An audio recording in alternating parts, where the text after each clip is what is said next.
ये भी add on करना चाहता हूँ अवैस की बात पे कि जब आपके पास सुपरस्टार बॉलिंग लाइनअप हो तो फिर पिच मैटर नहीं करती, उनका कॉन्फिडेंस इतना ज़्यादा होता है कि वो कहीं ना कहीं भी आपको विकेट लेके दे देते हैं। हाँ, विकेट लेके देते हैं, मगर देखें जहाँ पर स्पिन हो रहा हो, यहाँ पर जहाँ पर आप जो है आर्म बॉल कर रहे हो, वहाँ विकेट लेनी चाहिए आपको। और हम शादाब की अगर बात करेंगे तो शादाब ने 57 रन्स दिए हैं और कोई आउट नहीं किया लास्ट मैच में। तो बॉलिंग डिपार्टमेंट भी इंपॉर्टेंट होना चाहिए। उसामा मीर जो है वो भी काफ़ी अर्से से खेल रहे हैं टीम में आए हुए, तो यूटिलाइज़ करना चाहिए। फिर नवाज कंसिस्टेंट 2-3 साल से खेल रहे हैं आपके पास एज ए ऑलराउंडर भी। तो ओवरऑल देखें अभी अच्छे मैचेस आना शुरू होंगे। अब बैटिंग पैटर्न पिच थी मुल्तान की, उसके बाद अब जहाँ जॉर्जी अगर उसामा मीर को चांस दे देते हैं, लेट्स सपोज उसामा मीर अच्छा परफॉर्म करते हैं, तो क्या आप समझते नहीं कि बैकअप में कहीं ना कहीं वर्ल्ड कप में हमें इमाद वसीम को रखना चाहिए? देखिए अब तो टीम अनाउंस हो चुकी है, वर्ल्ड कप भी आ रहा है। अगर किसी भी स्लॉट में प्लेयर्स को लेते हैं, वर्ल्ड कप की अभी होनी है, मगर उसके बाद फ्रेंचाइज में कितनी ज़बरदस्त खेलते हैं। बैटिंग में भी इंप्रूव किया इमाद वसीम ने, और सारी फ्रेंचाइज की लीग्स में भी खेल रहे हैं वो।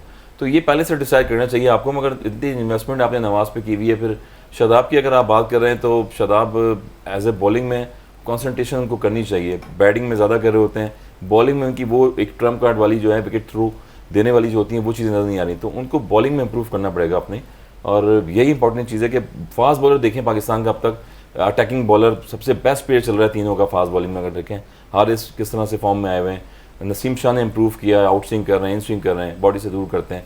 शाहीन शाह रिहैब के बाद वापस आ गए। तो हमारा मिडिल जो बॉलर्स में है वो इंपॉर्टेंट रोल होगा आने वाले मैचेस जो होंगे। लेकिन असल में ये तो बड़े बॉलर्स हैं। मैं इससे पहले कि अवैस की तरफ चलूँ, बड़े बॉलर्स आप ले जाते हैं इंडिया के खिलाफ, क्या समझते नहीं कि हमें चेंजेस करनी चाहिए? शाहीन शाह की जगह इंडिया के खिलाफ जब मैच हो तो बाबर आजम से बॉलिंग में ओपनिंग करवानी चाहिए, रिजवान से करवानी चाहिए, ताकि यार जिस तरह वो आज नेपाल को मार रहे थे कम से कम वो स्कोर तो मारें।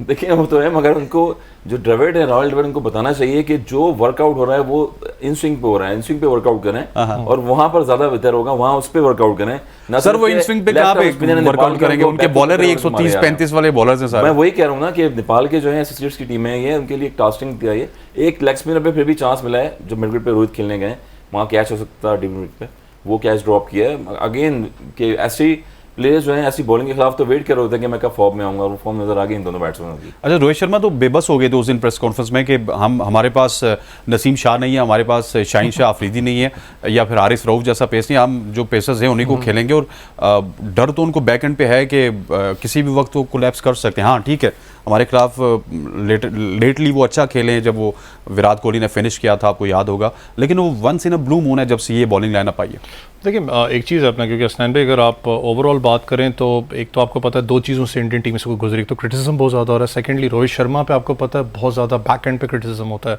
आपको याद हो कि उनके कुछ खबरें आती हैं कि उनके जो प्लेयर्स हैं वो इनकी रवैये से नाखुश हैं। आपको पता है जो जिस वक्त तो अपना टेम्पर लूज़ करते हैं, तो आपने वो पिछले एशिया कप में भी देखा है, वर्ल्ड कप में भी देखा है किस किस्म का वो रवैया रखते हैं। फिर दूसरा मुझे याद है कि आपने विराट कोहली को जब उतारा था उसके बाद आपने कहा जी रोहित शर्मा आ गए हैं, रोहित शर्मा टीम को संभालेंगे। इस वक्त अगर एज फैक्टर देखूँ तो ऑलमोस्ट अपने वो डिक्लाइन की तरफ आहिस्ता आहिस्ता रोहित शर्मा जा रहे हैं। अभी भी अगर आप आज मैच की बात करें, मैं दोनों बैट्समैन की बात करूँ, क्योंकि शुभनाम गिल का मुझे पता है कि बार बार उनकी चाहे लीग क्रिकेट की बात करें, IPL की बात करें, चाहे डबल सेंचुरी भी स्कोर कर चुके हैं, one of the youngest players हैं जिन्होंने डबल सेंचुरी स्कोर की हुई है। बहुत ज़्यादा बैंक किया जाता है कि जी शुभनाम गिल आने वाले वक्तों में एक बहुत बड़ा ग्रेट बैट्समैन होगा, हो गए ऑब्वियसली, मैं कहता हूँ।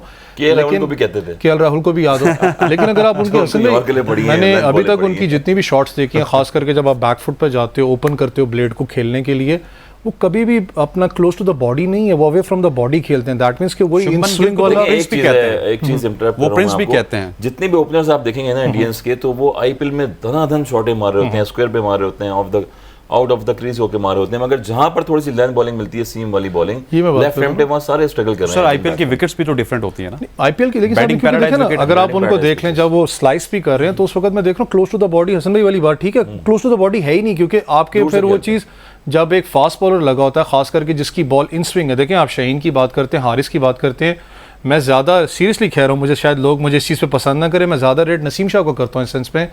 नसीम शाह ने जिस तरीके से Naseem Shah right now is leading the attack of Pakistan cricket. आपको याद हो देखें एशिया कप में पिछले साल शाहीन वॉजन द नसीम शाह आपका लीडिंग फास्ट बॉलर था।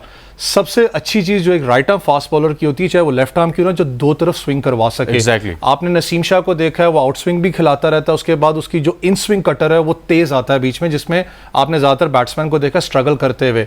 लेकिन विकेट्स भी ऑब्वियसली सपोर्टिव होनी चाहिए। अब अगर आप हैमरटूटा में मैचेस करवाते हो, वहाँ पर स्टार्ट ऑफ द इनिंग्स थोड़ा बहुत सपोर्ट होता है, ग्रास जरूर, उसके ऊपर मुझे तो हसन भाई बेहतर समझाएंगे क्योंकि वहाँ पर हसन भाई खेले हुए हैं, लेकिन थोड़ा सा अपना सपोर्टिव है। लेकिन वो कर लें कि 10 जो 7-8 जो ओवर्स हैं आपके, वहाँ तक वो सपोर्टिव है, उसके बाद स्लो एंड स्टडी वो विकेट स्लो होता जाता है। आप शादाब खान की बात कर रहे थे, शादाब खान का मुझे अगर याद है, थोड़ा से पहले आप चले जाएँ, मैं क्रिटिसाइज़ नहीं कर रहा, कहा जाता था कि अपना जो इमरान ताहिर के बाद सबसे बेस्ट जो गूगली है वो शादाब खान की है। वो ज़्यादा फ्लाइट करवाते थे उस वक्त, बॉल को कोशिश करते थे इन दी एयर जो उनसा थोड़ा पुश करूं। अब शादाब खान को आप थोड़ा सा देखें, मुझे खुद समझ में कभी कभी नहीं आती, वो तेज़ करवाने की कोशिश करते हैं जिसमें उनको ज़्यादा सपोर्ट नहीं मिलती विकेट से। दूसरी बात हसन भाई की भी बिल्कुल ठीक है, जब एक बैट्समैन के दिमाग में ये चीज़ आ जाए ना कि मैंने यार बैटिंग में भी लीड फ्रॉम द फ्रंट करना है, बॉलर की बात स्पेसिफिकली कर रहा हूँ, दैट मीन्स कि उसका अल्लाह न करे डिक्लाइन स्टार्ट हो जाता, जो कि इरफान पठान के साथ हुआ था। He was a class fast bowler, आपने उसको जानबूझ के घुसाया, तीसरे नंबर पे खिलाया, 5वें पे खिलाया, ओपन कराया। आज आपके सामने की बात है, वो सिर्फ कमेंट्री में शादाब खान को किसी ने नहीं घुमाया, वो खुद घूमे। वो तो खुद तो घूमे, लेकिन देखिए खुद घूमेंगे तो कंपटीशन बहुत ज्यादा है और कंपटीशन के लिए देखें आप उसामा मीर को रेडी किया हुआ है अभी। उन्होंने जब इंग्लैंड की सीरीज हुई है इसमें अच्छी बॉलिंग की, न्यूजीलैंड की सीरीज हुई है इसमें अच्छी बॉलिंग की। लेकिन उसामा मीर रेडी है बेचारा, 1-1.5 साल से सर्किट में है, 27-28 साल उसकी उम्र हो चुकी है, कब वो पाकिस्तान के लिए रेडी हो? नहीं, बॉलिंग भी कर रहे हैं, देखें आप उनके आम में कर रहे हैं हसन भाई, लेकिन मौका कब मिलेगा? मौका जब मिलेगा, जब वाइस कैप्टन अगर ऊपर नीचे होंगे तो जब भी मौका मिलेगा, और मौका मिलना चाहिए। जरूरी नहीं है कि हम सीनियरिटी पे जाएं, जहां पर जो प्लेयर परफॉर्म कर रहा है उसकी जगह लेके आए। सर आप देखें ना, किसी ज़माने में सकलेन मुश्ताक कितने सीनियर होते थे, लेकिन जब मलिक ने आना स्टार्ट किया तो सकलेन मुश्ताक पीछे चलना चले गए। As a batter, as a fielder आए थे हमारे साथ, मुझे भी याद है और मेरे साथ भी खेले में, और याद होगा आपको। लेकिन उन्होंने सकलेन मुश्ताक को आके चैलेंज किया था, उनके स्पॉट पे होते हुए उन्होंने बॉलिंग की है शारजा में। जब हम खेले 4 बॉलर 5 स्पिनर्स खेले शारजा में, अरशद खान, सकलैन मुश्ताक, शाहिद अफरीदी, अब कितने कितने नाम गिनाऊंगा आपको मैं। तो उसके बाद फिर वो बैट्समैन भी बन गए और बॉलर भी बन गए। तो आप जब टाई डालते हैं, किसी तरह टाई को ऊपर लेके आएँ, और कंट्री के लिए जब खेल रहे हैं आप, तो उसको चांस दें, मौका दें, और बिठा के ऐसे ज़ाया ना करें। जैसे सऊद शकील भी गए हैं और भी प्लेयर गए हैं, अगर आगे पीछे कहीं मौका मिलता है आपको, उसको यूटिलाइज किया करें आप।